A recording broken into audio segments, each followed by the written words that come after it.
बम्बई में काबा के राइटर आ रहे हैं भाई, गदर काटे हुए हैं बिल्कुल। 50 लाख से ज्यादा लोग देख चुके हैं भैया। मनोज वाजपेयी, अनुभव सिन्हा, पूरा टी सीरीज चरस है गाना। बड़ी मुश्किल से मैनेज हुआ है। इतना तो इंटरव्यू दे रहे हैं भाई, बड़ी मुश्किल से समय निकाले हैं। जल्दी जल्दी तैयारी कर लो, फिर तुम ऑन कर दिए रिकॉर्डिंग तो तुम मार खाओगे यार तुम।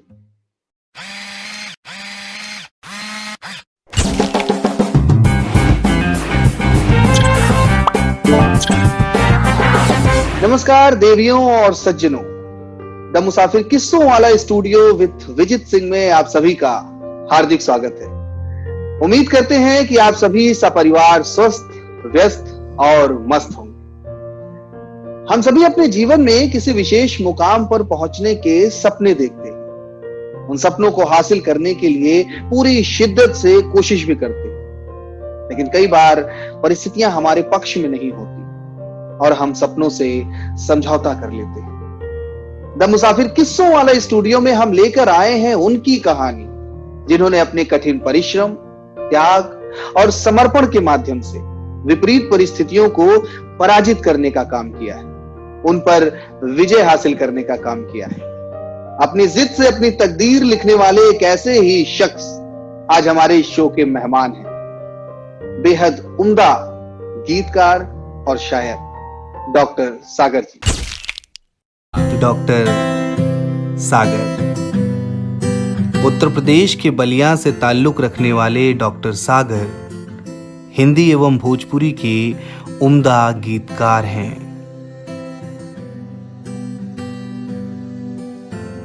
डॉक्टर सागर ने बॉलीवुड की तमाम फिल्मों जैसे Main Aur Charles, Anarkali of Aarah, Daasdev, Setters, Wah Taj आदि में गीत लिखकर लोगों के दिलों में जगह बनाई है। अपनी हिंदी लेखनी से पहचान बनाने वाले डॉक्टर सागर भोजपुरी की भी तमाम फिल्मों के लिए गीत लिखे हैं। डॉक्टर सागर द्वारा लिखा गया पहला भोजपुरी रैप गीत बम्बई में काबा इन दिनों लोगों की जुबान पर छाया हुआ है। स्वागत है सर आपका द मुसाफिर किस्सों वाला स्टूडियो विद विजित। बहुत शुक्रिया आपका। बेहद ऊर्जावान और प्रसन्न नजर आ रहे हैं सर। बिल्कुल जी, शुक्रिया। उम्मीद करते हैं सर कि इस ऐसे दौर में जब लगभग सभी अपने अपने घरों में कैद हैं, बहुत ही रेस्ट्रिक्टेड वे में हम बाहर निकल पा रहे हैं, आप पूरी तरह से परिवार स्वस्थ होंगे सर। बिल्कुल बिल्कुल। तो आपकी अनुमति हो सर तो हम अपने शो के पहले सेगमेंट की ओर आगे बढ़े। बिल्कुल, बढ़ते हैं हम आगे जी। हमारे पहले सेगमेंट का नाम है कुछ मैं पूछूं कुछ तुम बोलो।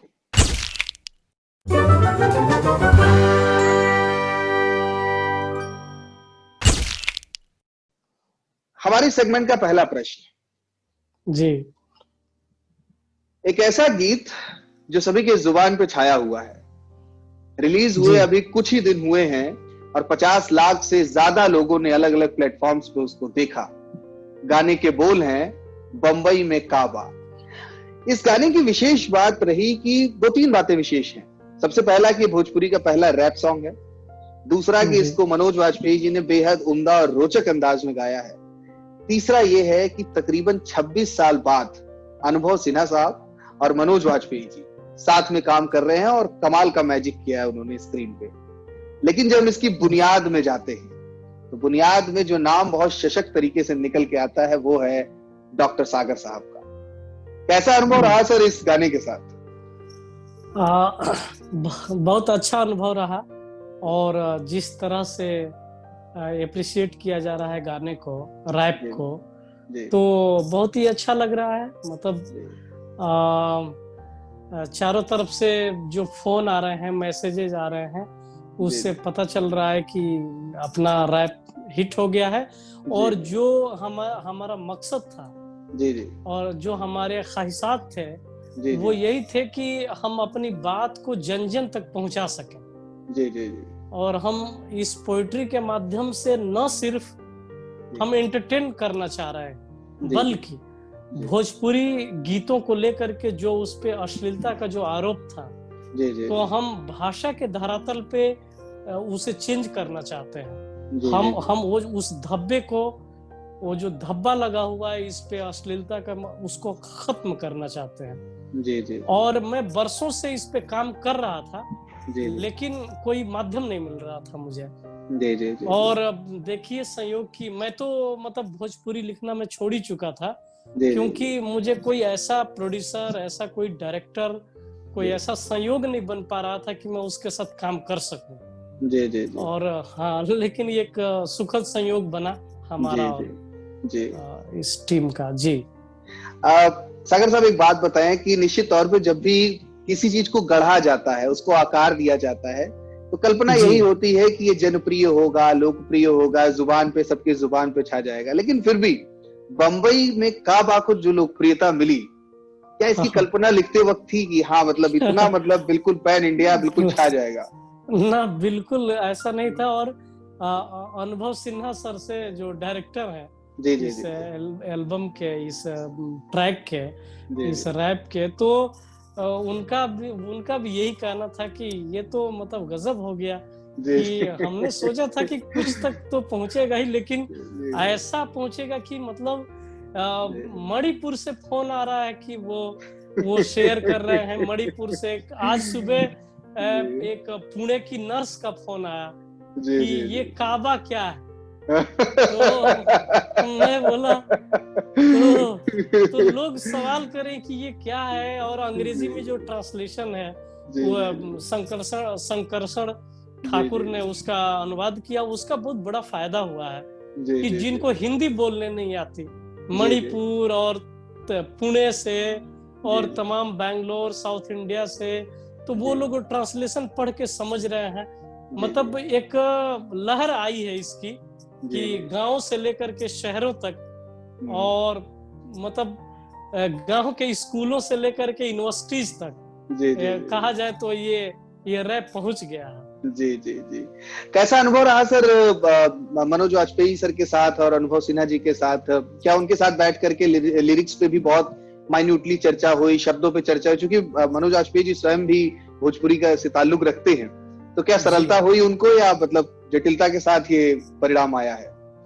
ये बहुत ही सहजता से ये काम हुआ है एक्चुअली। 19 जून के आसपास, 19 जून को अनुभव सर ने ट्वीट किया था कि भोजपुरी गीतों के माध्यम से चाइना को गालियां, चाहे इधर के पाकिस्तान को गालियां या चाइना को गालियां, ये सब दे रहे थे।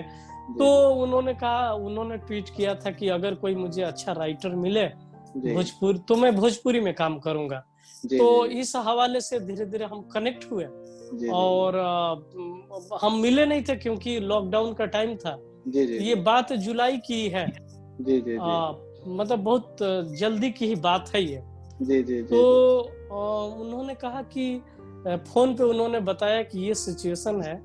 अब सिचुएशन ये है कि मतलब जो सिस्टम है, जो समाज, गांव छोड़ के जो आए हुए लोग हैं, जो हाशिए के लोग हैं, वो कैसे बिखर गए, कैसे लॉकडाउन में घर जाते हुए टूट गए। तो गांव से लेके शहर तक के सारी चीजें मेरे जहन में कौंध गई। और पता नहीं क्या हुआ, मैं चूंकि इतने बड़े डायरेक्टर का फोन आया, अनुभव सिन्हा का, और तो बहुत संजीदा हो जाएगा कोई भी आदमी की, उनके लिए बहुत संजीदगी से काम करना होगा, जिन्होंने बहुत ही रेस्पेक्टेड काम दिया है। आर्टिकल 15 और थप्पड़ जैसी फिल्में और मुल्क जैसी गंभीर फिल्में, तो एक आदमी बहुत सजग हो जाता है। और मेरे मन के भीतर बातें चल रही थी, और सुबह सुबह मैं जगा तो यही आइडिया आया कि ना तो बंबई में काबा। वो एक मीटर भी था मेरे पास, एक रैप का, वेस्टर्न के, एक अमेरिका का कोई रैप है, उसका एक मीटर भी मेरे पास था। तो उस मीटर पे मैंने लिखा कि ना तो बंबई में काबा, यहाँ काबा। फिर बाद में बंबई में ना तो बंबई में काबा की जगह बंबई में काबा हो गया। तो और वो हुक डायरेक्टर साहब ने अपनी सोच के एतबार से रखा कि बंबई में काबा। जी जी। और ये मैं फिर जो अंतरे लिखा कि दू बिगहा में घर बा लेकिन सुतल बानी टेम्पू में, जिंदगी यहाँ झुराइल बाटे नून तेला शैम्पू में, केकरा इतना शौक बाटे मच्छर से कटवावे के चाहेला यह तरह अपने के नर भसावे के। तो ये सारी जो पोइट्री मैंने लिखी, और मैं लिखने के बाद फिर मैंने सर को फोन किया, अनुभव सर को, कि मैंने लिख लिया है सर, मैं आपको सुनाना चाहता हूँ। हाँ सुनाइए। सर ने कहा, फिर मैं सुनाया तो सर ने सुनने के बाद कहा कि पहले तो बीच बीच में बोलते रहे क्या बात है, तो मेरा हौसला और बढ़ रहा था कि सर को पसंद आ रहा। फिर सर ने जब मैं सुना लिया तो उन्होंने कहा कि आप पहले राइटर हो जिसको मैंने पहली बार में पास कर दिया है, नहीं मैं इतनी जल्दी किसी को पास नहीं करता। क्या बात है। तो मैं बेहद खुश हो गया, इतने बड़े डायरेक्टर से अगर आपको एप्रिसिएशन मिले और इस तरह का, तो मैं बहुत ही खुश हो गया।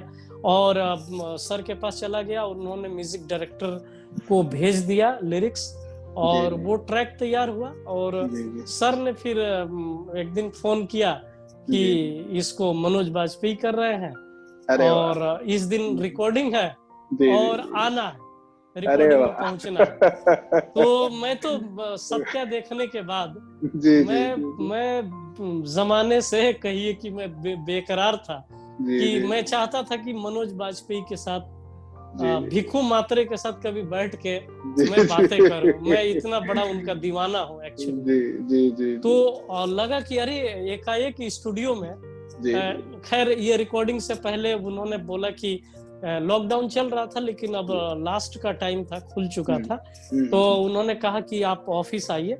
और मैं ऑफिस गया, और सर ने अपने ईपी को बुला करके और मुझे उसी दिन कॉन्ट्रैक्ट साइन कर लिया। और साइन किया, और फिर उन्होंने 2-4 दिन के बाद ही उन्होंने कहा कि हम रिकॉर्ड करेंगे मनोज बाजपेयी, रेडी हो गया है। और स्टूडियो में हम सबसे पहले म्यूजिक डायरेक्टर ऑलरेडी वहां थे, दूसरा मैं पहुंचा, और तीसरे मेरे 2 या 3 मिनट बाद ही मनोज बाजपेयी पहुंचे। और हम मिले, और मैं स्टूडियो के अंदर, अभी अनुभव सर आए नहीं थे, तो मैंने सर को बताया, मनोज बाजपेयी सर को बताया मैं कि सर मैंने आपकी सत्या 50 बार देखी है, और मैं एक फ्रेम और एक डायलॉग मुझे याद है। तो वो बड़े खुश बोले कि अरे वाह क्या बात है। और फिर उसके बाद अनुभव सर आते हैं, और पोइट्री पे फिर बात होती है। तो फिर पोइट्री के रिसाइट के लिए रैप करने के लिए वो मनोज बाजपेयी अंदर गए, और उन्होंने किया, एक दिन पूरा किया, लेकिन वो अपने काम से सेटिस्फाई नहीं हुए। अच्छा। वो संतुष्ट नहीं थे, और उन्होंने कहा कि स्टूडियो को कल भी बुक किया जाए, और मैं दूसरे दिन भी इसको करना चाहता हूँ। फिर दूसरे दिन भी हम लोग, मुझे तो बड़ी खुशी हुई कि उनके साथ फिर दूसरे दिन भी, हाँ मुझे स्टूडियो में फिर उनके साथ वक्त बिताने का मौका मिलेगा, और अनुभव सर से भी बात करने का मौका मिलेगा। तो दूसरे दिन बहुत मजा आया, और बहुत फॉर्म में थे, और पूरी तैयारी के साथ उस दिन आए थे।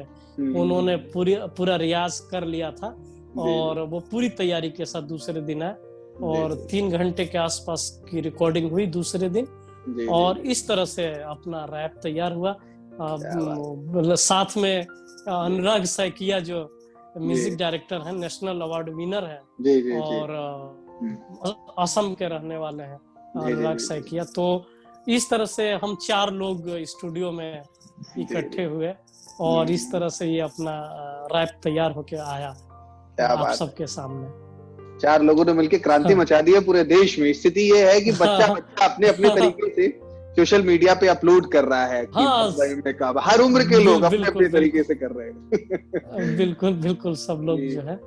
हाँ डॉक्टर सागर साहब आज जिस मुकाम पे खड़े हैं, निश्चित तौर पे सभी जान रहे हैं, लेकिन इनके यहाँ तक पहुंचने में, या इनको एक गीतकार के रूप में गढ़ने में, इनके अपने शहर, वहाँ की मिट्टी, वहाँ के लोग, उनका कितना योगदान है? वहां से कितनी प्रेरणा मिल पाई आपको लिखने की? मैं तो दूसरी कक्षा से लिख रहा हूँ। जी जी जी जब मैं क्लास 2 में था तो कविताएं मैं तब से लिख रहा हूँ। जी जी और मैं आपको बताऊं कि ये जो होते हैं भड़भूजे होते हैं ना, जी जी जी जहाँ, हाँ, जहाँ अनाज भुनाने जाते हैं हाँ ना, हाँ हाँ जी जी भूनने जी के जी लिए। जी जी तो जी जी मैं जब बहुत छोटा था तो मुझे ही भेजा जाता था जी अनाज भुनाने के लिए। जी तो मैं वहां जाता था तो वहां बहुत सारी औरतें होती हैं, जो कोई चना लेके आया है, कोई चावल लेके आया है, कोई गेहूं को भुनाने के लिए वहां आया है।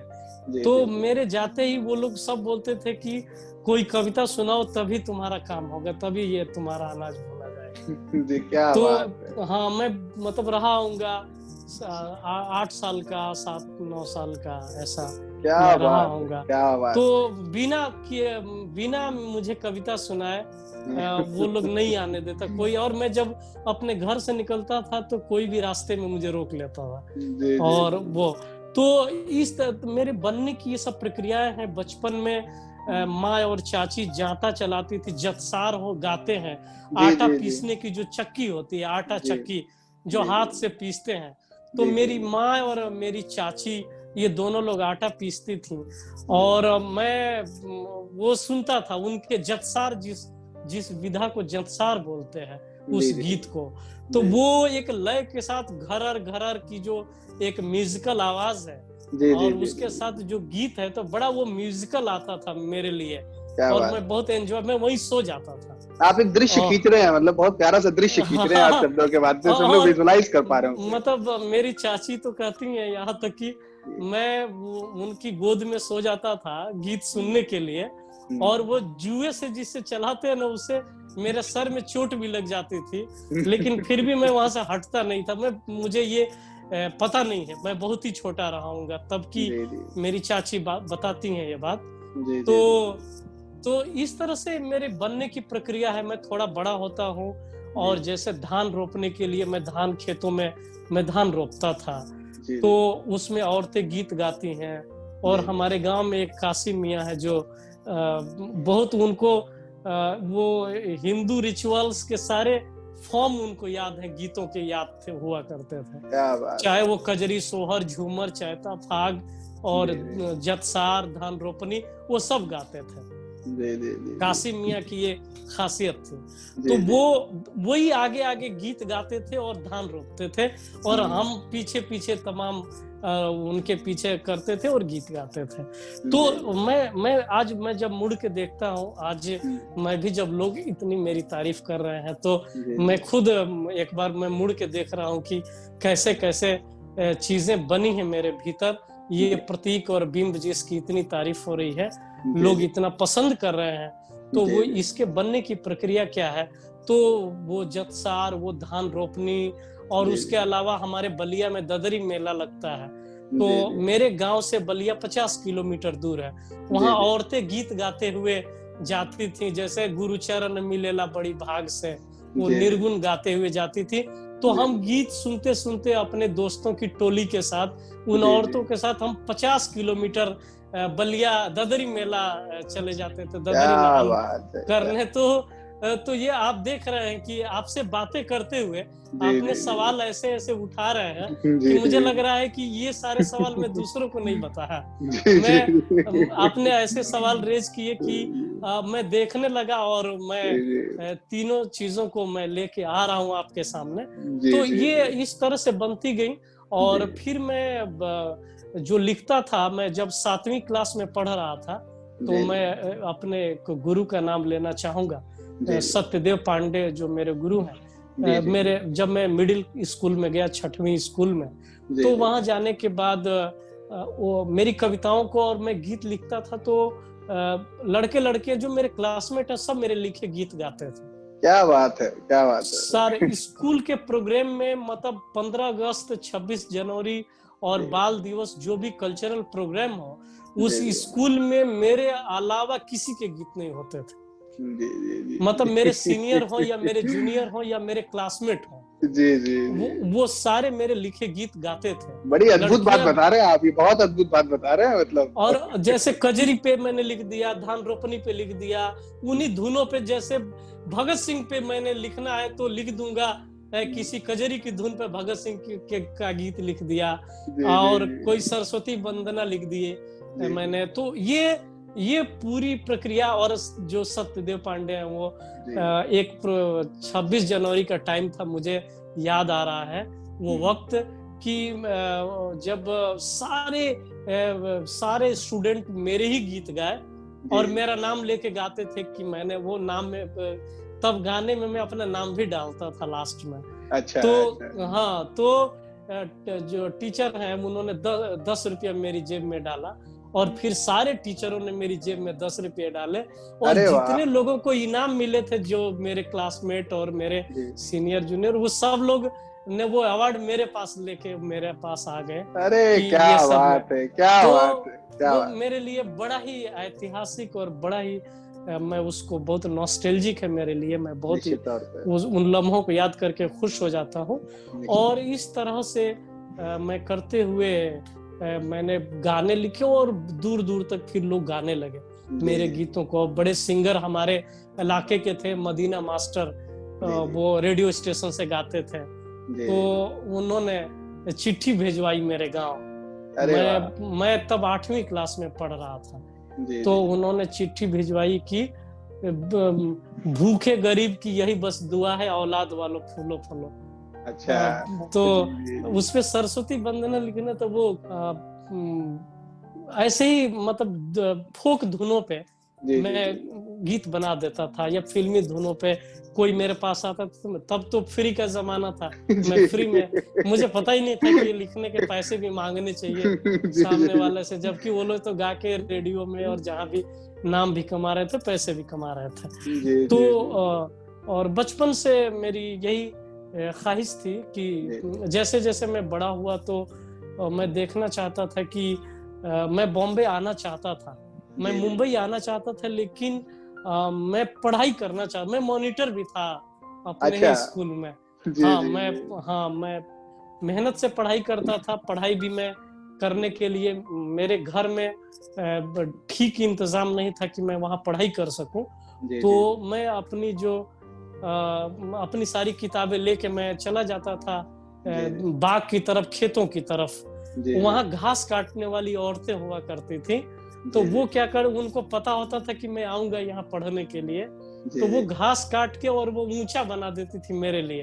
क्या बात है, ऊंचा कर देती थी ताकि मैं आऊंगा तो इस पे बैठ के पढ़ाई करूंगा। अरे सर, आप कितना प्यारा दृश्य खींच रहे हैं ना, मतलब कल्पना भी नहीं कर सकते कि हम लोग नॉस्टैल्जिक हो रहे हैं उसको सोच करके। बहुत बहुत जी। तो उन सारी औरतों को मेरे गांव की ही होती थी, तो उन्हें अंदाजा होता था इतने बजे मैं अपना जो वो यूरिया खाद वाली जो बोरी होती है ना, उसी में हम अपनी किताबें भर लेते थे सारी, और सब लेके निकल जाते थे। और वो मैं जाता था तो घास को तह करती थी बड़े करीने से, ताकि मुझे इस पे बैठ के पढ़ने में असुविधा ना हो। क्या बात। तो मैं वहां शाम तक मैं पढ़ाई करता था। तो इस तरह से मैं पढ़ाई भी मेहनत से करता था, क्योंकि मैं जानता था कि पढ़ाई से ही रास्ते निकलेंगे मेरी जिंदगी के। और जो ये परेशानियां हैं और ये जो अभाव है, इस अभाव से लड़ने का एक ही रास्ता है कि मैं अच्छी मेहनत करूं, पढ़ाई करूं, तो उससे मेरे रास्ते खुलेंगे।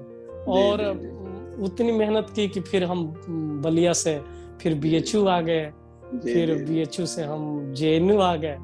और जेएनयू आने के बाद, जेएनयू ऐसी जगह है कि जहाँ से पूरा आसमान है, उड़ने के लिए पूरा हमारे सामने आसमान है। तो वहां आके अपना हौसला बुलंद हो गया कि हम जो चाहे वो कर सकते हैं। तो ये हमारे बनने की एक कहानी है। बहुत बहुत प्यारी कहानी है सर, बहुत प्यारी कहानी। और अमूमन हम अपने गेस्ट से ये प्रश्न पूछते हैं कि मिट्टी की क्या भूमिका रही, और यकीन मानिए कि आपने उस मिट्टी की भूमिका, आपने उस गांव की भूमिका को जितने खूबसूरत तरीके से रेखांकित किया है कि हम सब आपके उस गांव को महसूस कर पा रहे थे कि किस तरीके से आपके लिखे गीत आपके वो स्कूल के बच्चे गा रहे हैं, कैसे वो महिलाएं आपके लिए घास फूस रख रही हैं कि आप आके उससे बैठेंगे, किस तरह बोरी में किताबें लेकर के जा रहे हैं पढ़ने के लिए, कमाल का रहा।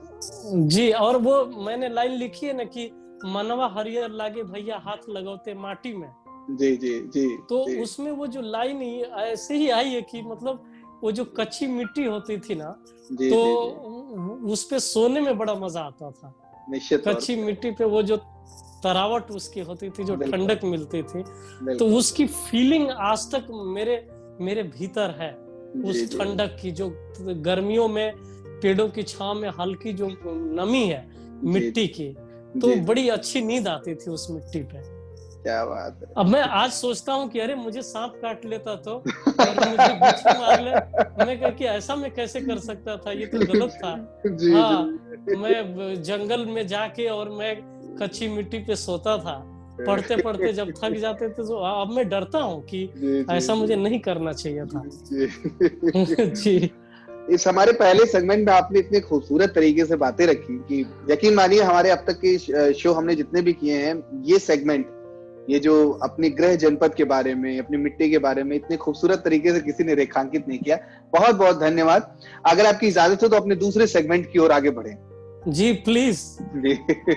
हमारे दूसरे सेगमेंट का नाम है पहली पहली बार। हाँ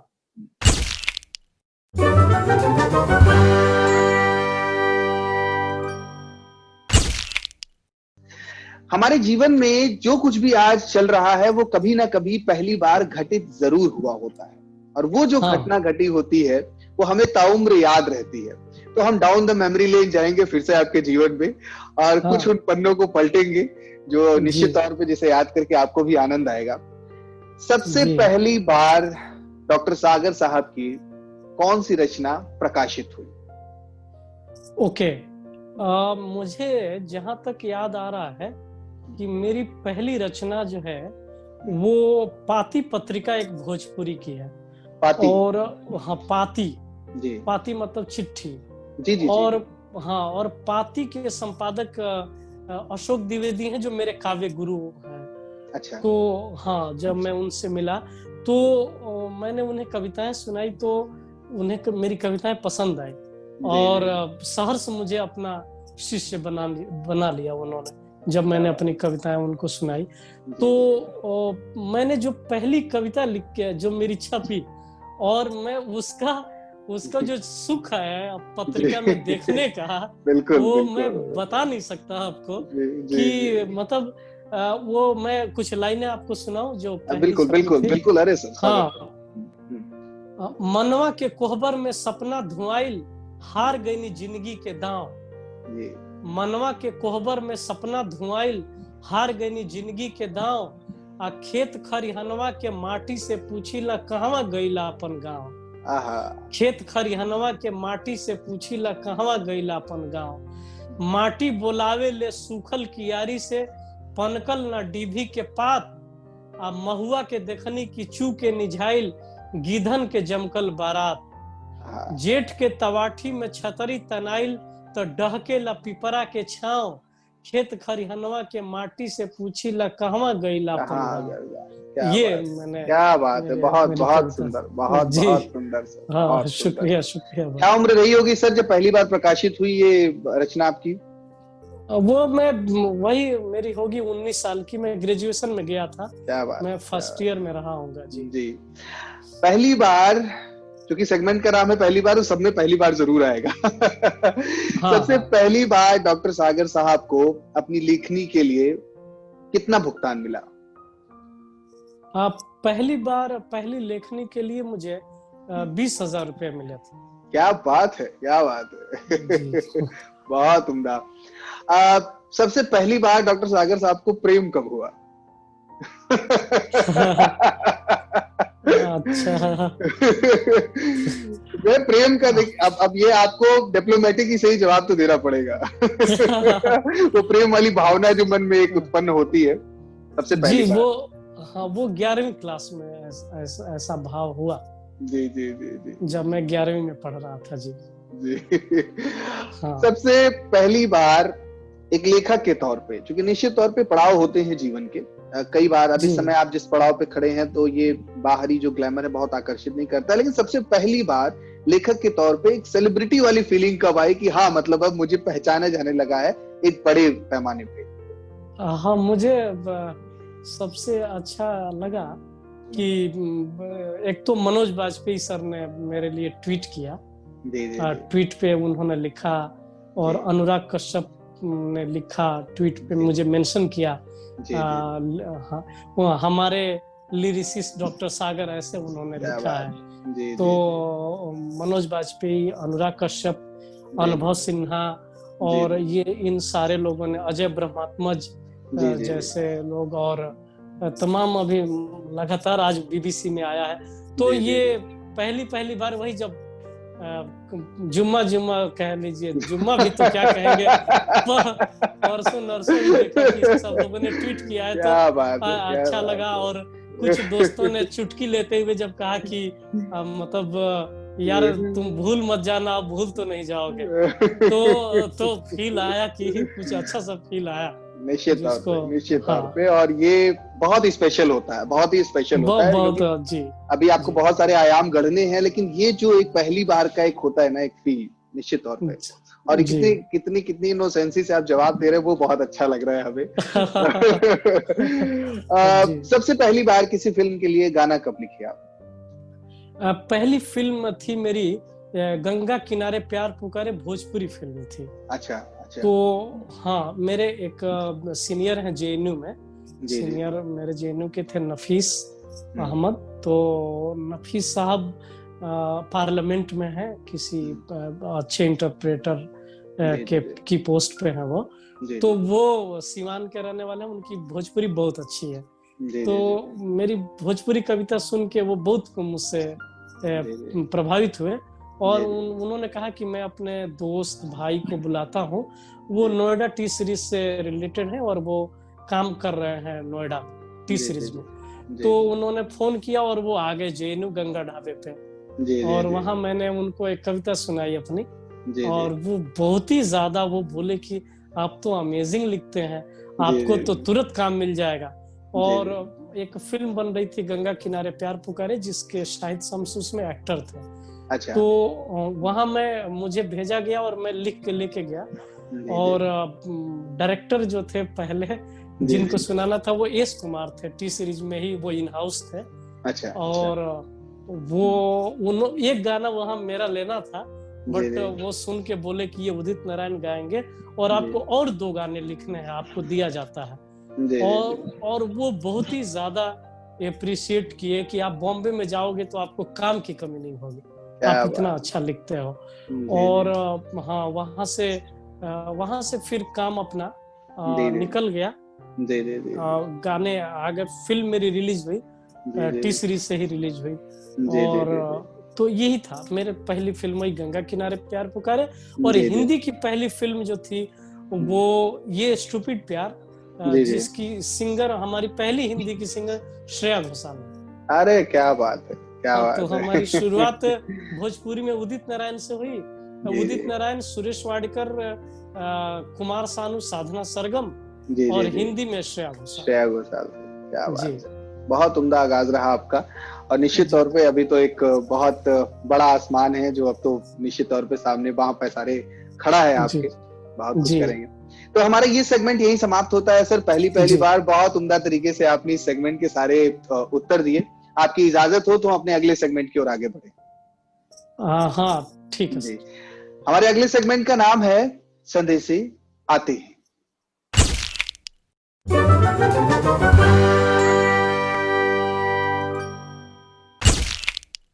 संदेशे हाँ आते हैं सेगमेंट में हमारे जब व्यूअर्स जो हैं सोशल मीडिया पे, उन्हें जब पता चला कि डॉक्टर सागर साहब आ रहे हैं, उन्होंने बहुत सारे प्रश्न आपके लिए भेजे, लेकिन इस शो की एक सीमा है, सारे प्रश्न इसमें शामिल नहीं किए जा सकते। तो 3 प्रश्न चुरा करके लाया हूं। छोटे छोटे 3 प्रश्न हैं। सबसे पहला प्रश्न है कि जेएनयू में आपने अच्छा खासा समय बिताया। जेएनयू से जी आपने एमफिल किया, पीएचडी किया, सब कुछ पढ़ाई की वहां से, और जेएनयू हाँ। में गंगा ढाबा पे बहुत सारी गोष्ठियां की हैं आपने। तो वहां की अगर कोई भी स्मृति एक साझा कर सके। अब जी गंगा ढाबे पे एक बार मैं वहां ढाबे पे बैठ के गाना गा रहा था।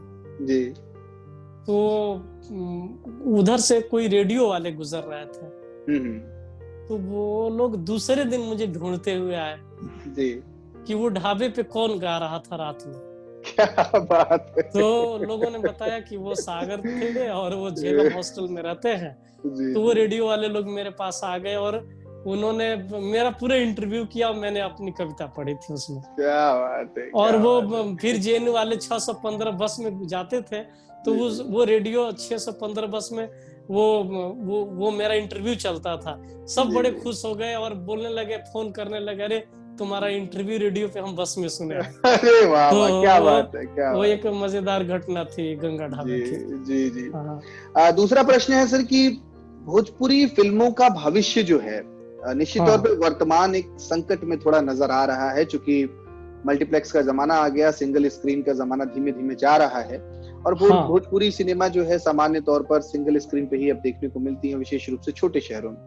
तो ऐसे में आप भोजपुरी सिनेमा का भविष्य किस रूप में देख पा रहे हैं, विशेष रूप से हम सिनेमा बड़े पर्दे की बात करें तो? मैं तो अभी जैसे रिस्पांस मिल रहा है बम्बई में काबा के लिए, जी उससे बहुत उम्मीदें जगी हैं।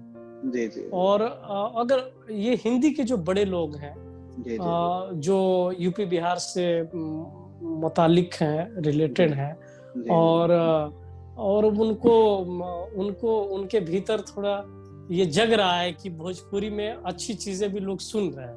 जी जी जी तो अगर वो लोग भोजपुरी फिल्में बनाते हैं जिस तरह से मराठी या तेलुगु या बंगाली फिल्में, बांग्ला फिल्में हैं, तो उसी तरह से मुझे तो एक पॉजिटिव, एक सकारात्मक मुझे सकारात्मकता मुझे दिखाई दे रही है जी अभी जी इस समय।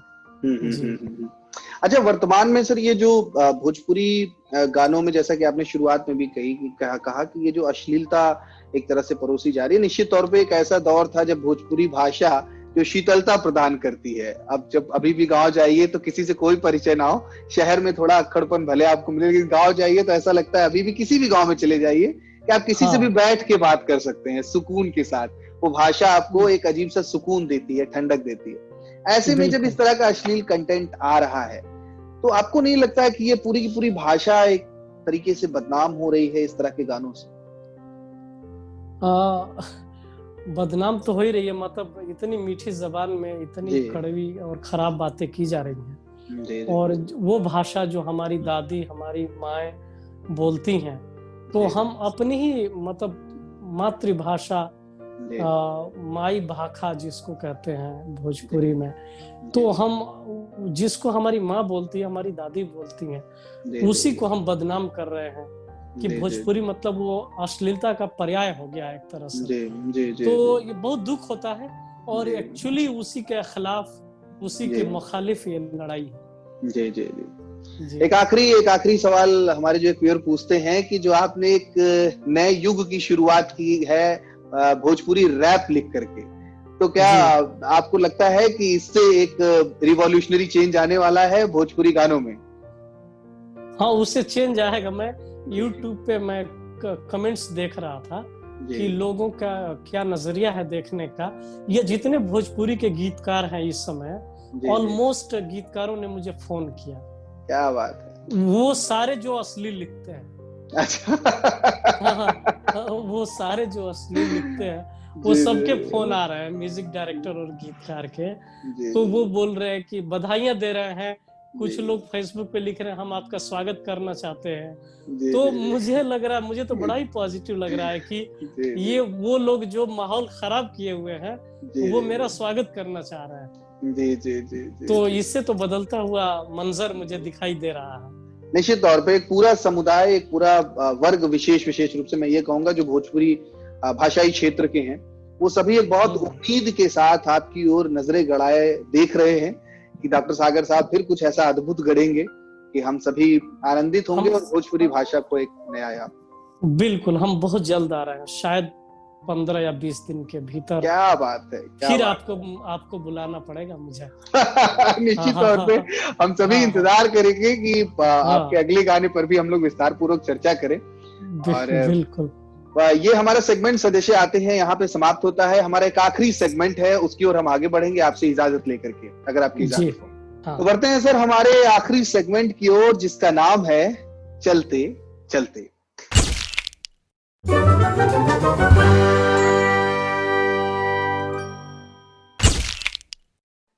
ये हमारे शो का आखिरी सेगमेंट है सर। इस सेगमेंट में हम अपने जो हमारे गेस्ट हैं उनसे गुजारिश करते हैं कि वो कुछ भी उम्दा परफॉर्म करके हमारे दर्शकों के लिए परफॉर्म कर सके। तो मैं आपसे गुजारिश करूंगा, आप बहुत उम्दा गीतकार हैं, कुछ चंद अपनी कुछ पंक्तियां, कुछ ऐसी रचना जो हमारे दर्शकों के दिल को छू सके। मैंने एक कविता लिखी है। जी। जब दुआएं बन के शबनम फूलों पे गिर जाती हैं, जब दुआएं बन के शबनम फूलों पे गिर जाती हैं, मजनू के मैले कुर्ते से इश्क की खुशबू आती है। मजनू के मैले कुर्ते से इश्क की खुशबू आती है। साहिर के जीव बचे हुए सिगरेट के उस टुकड़े की खुशबू, साहिर के जीव बचे हुए सिगरेट के उस टुकड़े की खुशबू, ज्यों गुलजार के गीतों के उस छोटे से मुखड़े की खुशबू। अपने भजन से मीराबाई इनकलाब जब लाती हैं, मजनू के मैले कुर्ते से इश्क की खुशबू आती है। मजनू के मैले कुर्ते से इश्क की खुशबू आती है। और अंकुर फूट रहा हो कोई जब धरती के सीने से, अंकुर फूट रहा हो कोई जब धरती के सीने से, आज हवाएं महक गई हैं किसके गजब पसीने से, आज हवाएं महक गई हैं किसके गजब पसीने से। खेतों की मेड़ों पर धनिया जब बीड़ी सुलगाती है, मजनू के मैले कुर्ते से इश्क की खुशबू आती है। क्या बात, मजनू के मैले कुर्ते से इश्क की खुशबू आती है। और है कि जब तावीज के भीतर भीतर आयत ने दम तोड़ दिया, जब तावीज के भीतर भीतर आयत ने दम तोड़ दिया, कैसे रेगिस्तानों में रांझे को लाकर छोड़ दिया, कैसे रेगिस्तानों में रांझे को लाकर छोड़ दिया। देख के सोहनी के मटके को जब नदियां बल खाती है, मजनू के मैले कुर्ते से इश्क की खुशबू आती है। मजनू के मैले कुर्ते से इश्क की खुशबू आती है। और कहीं अधूरी राधा तो कमली का आंचल मैला है, कहीं अधूरी राधा तो कमली का आंचल मैला है। कहीं चीखती हीर कहीं चौखट के भीतर लैला है, कहीं चीखती हीर कहीं चौखट के भीतर लैला है। अनारकली को जब सत्ता दीवारों में चुनवाती है, अनारकली को जब सत्ता दीवारों में चुनवाती है, मजनू के मैले कुर्ते से इश्क की खुशबू आती है। मजनू के मैले कुर्ते से इश्क की खुशबू आती है। और जब शीरी की खातिर उस फरहाद ने पर्वत काट दिया, जब शीरी की खातिर उस फरहाद ने पर्वत काट दिया, दशरथ माझी ने पहाड़ को 2 हिस्सों में बांट दिया, दशरथ माझी ने पहाड़ को 2 हिस्सों में बांट दिया। खून से लिखे खत में दुनिया जब तेजाब मिलाती है, खून से लिखे खत में दुनिया जब तेजाब मिलाती है, मजनू के मैले कुर्ते से इश्क की खुशबू आती है। मजनू के मैले कुर्ते से इश्क की खुशबू आती है। और आखिरी लाइन है कि जिस पेड़ के नीचे हंसती है शाखों में फूल निकल आए, जिस पेड़ के नीचे हंसती है शाखों में फूल निकल आए, वो पांव जमी पे रख दे तो फसलों में दाने लग जाए, वो पांव जमी पे रख दे तो फसलों में दाने लग जाए। सागर की गजलों में जब वो नुक्ता सही लगाती हैं, सागर की गजलों में जब वो नुक्ता सही लगाती हैं, मजनू के मैले कुर्ते से इश्क की खुशबू आती है। मजनू के मैले कुर्ते से इश्क की खुशबू आती है। मजनू के मैले कुर्ते से इश्क। क्या बात है, बहुत बहुत बहुत उम्दा सर, बहुत शुक्रिया, बहुत शुक्रिया आपका। बहुत प्यारा। तो बहुत बहुत धन्यवाद सर, हमारे और हमारे दर्शकों के निवेदन पर आपने इतनी खूबसूरत सी रचना हमारे इस सेगमेंट के लिए सुनाई। चलने का वक्त आ गया है सर। आपसे जानना चाहेंगे, ये जो हमारे शो का कॉन्सेप्ट है द मुसाफिर किस्सों वाला स्टूडियो विद विजित सिंह, इसके बारे में आपके विचार। द मुसाफिर किस्सों वाला स्टूडियो जी, ये एक तो ये नाम ही बहुत जादूगरी वाला लगता है और इस नाम से ही मोहब्बत हो गई मुझे। Thank you so much. किस्सों वाला जो स्टूडियो नाम जी, रखा है, और द मुसाफिर। तो मुझे बहुत ही अच्छा लगा आपके इस स्टूडियो में आकर के। जी, और मेरी गुजारिश होगी कि जब जी, मेरी कोई नई रचना आए जी, तो जी, फिर जी। से आपके किस्सों वाला स्टूडियो में मुझे आने का मौका मिले। निश्चित तौर पे, निश्चित और तौर आप, पे। हाँ, इसके लिए, इस स्टूडियो में बुलाने के लिए आपका मैं बहुत शुक्रगुजार हूँ। Thank you so much sir, आपने अपना अति बहुमूल्य समय दिया और जिस विनम्रता के साथ, जिस पाकीज़गी के साथ आप इतने खूबसूरत तरीके से एक चित्र बना रहे थे, इतना आनंद आ गया। मतलब हमें आप जी, अपने गांव ले गए, हमें आप जेएनयू के कैंपस में ले गए, हमें आप उस स्टूडियो में ले गए जहां पे रिकॉर्डिंग हुई। आप 4 लोग बैठ करके कैसे इतिहास रच दिए हैं भोजपुरी, जी, पूरा भोजपुरी समाज जिस तरीके से आप आपके ऊपर विशेष रूप से निगाहें बनाए बैठा हुआ है। बहुत बहुत जी। धन्यवाद अपनी इस यात्रा को साझा करने के लिए और इस शो में आने के लिए, हमारा आमंत्रण स्वीकार करने के लिए बहुत बहुत धन्यवाद। बहुत बहुत शुक्रिया आपका। Thank you so much.